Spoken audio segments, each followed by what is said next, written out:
Social media tech దిగ్గజం Facebook. మనకు తెలుసు, ఫేస్బుక్లో అకౌంట్ లేని వాళ్ళు చాలా తక్కువ మంది ఉంటారు.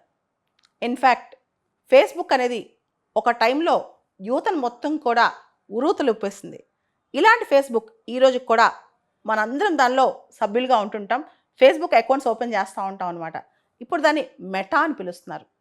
ఈ మెటా, ఈ టెక్ దిగ్గజం అతి పెద్ద యాంటీ ట్రస్ట్ కేస్ ఫేస్ చేస్తుంది.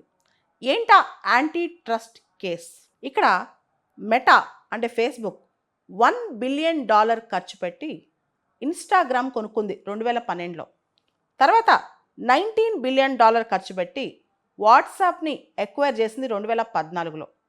ఈ రెండు కూడా కావాలని ఎక్వైర్ చేసిందని, సోషల్ మీడియా మోనోపోలైజేషన్ కోసం మెటా పోటీ పడిందని, ఇన్ఫ్యాక్ట్ ఇంటర్నల్గా మార్క్ జూకర్బర్గ్, ఎవరైతే ఫేస్బుక్ CEO ఉన్నారో, ఆయన రాసిన ఈమెయిల్స్ అన్నింటినీ బయట తీసుకొచ్చింది అమెరికాలోని FTC, ఫెడరల్ ట్రేడ్ కమిషన్.